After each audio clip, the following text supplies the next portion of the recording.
राजा कंस के दरबार की एक कुबड़ी दासी थी। यद्यपि वह कुबड़ी थी, लेकिन सौंदर्य की धनी थी। वह महल में प्रतिदिन फूल, चंदन तथा तिलक आदि ले जाने का कार्य किया करती थी। जब भगवान श्रीकृष्ण कंस वध के उद्देश्य से मथुरा आए, तब उन्होंने कुब्जा का कुबड़ापन ठीक कर दिया। कुब्जा श्रीकृष्ण से प्रेम करने लगी थी।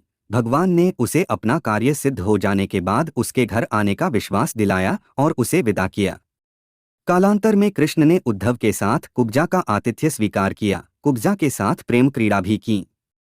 कुब्जा ने कृष्ण से वर मांगा कि वे चिरकाल तक उसके साथ वैसी ही प्रेम क्रीड़ा करते रहें। कुब्जा उद्धार की कहानी बड़ी ही रोचक और शिक्षाप्रद है।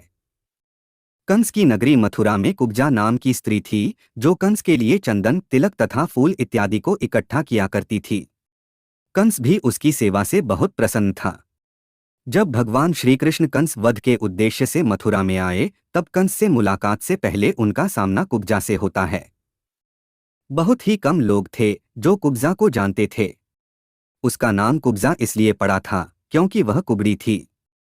जब भगवान श्रीकृष्ण ने देखा कुब्जा के हाथ में चंदन, फूल और हार इत्यादि है और बड़े प्रसन्न मन से वह लेकर जा रही है, तब श्रीकृष्ण ने कुब्जा से प्रश्न किया, ये चंदन व हार फूल लेकर इतना इठलाते हुए तुम कहाँ जा रही हो और तुम कौन हो? कुब्जा ने उत्तर दिया कि मैं कंस की दासी हूँ।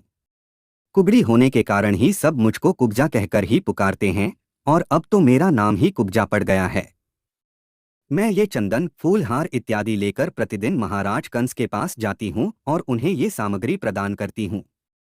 वे इससे अपना श्रृंगार आदि करते हैं। श्री कृष्ण ने कुब्जा से आग्रह किया कि तुम ये चंदन हमें लगा दो, ये फूल हार हमें चढ़ा दो। कुब्जा ने साफ इनकार करते हुए कहा, नहीं नहीं, ये तो केवल महाराज कंस के लिए हैं, मैं किसी दूसरे को नहीं चढ़ा सकती। जो लोग आसपास इकट्ठे होकर ये बातचीत सुन रहे थे, वह इस दृश्य को देख रहे थे। वे मन ही मन सोच रहे थे कि ये कुब्जा भी कितनी जाहिल गंवार है। साक्षात भगवान उसके सामने खड़े होकर आग्रह कर रहे हैं और वह नहीं नहीं की रट लगाई जा रही है। वे सोच रहे थे कि इतना भाग्यशाली अवसर भी वह हाथ से गंवा रही है।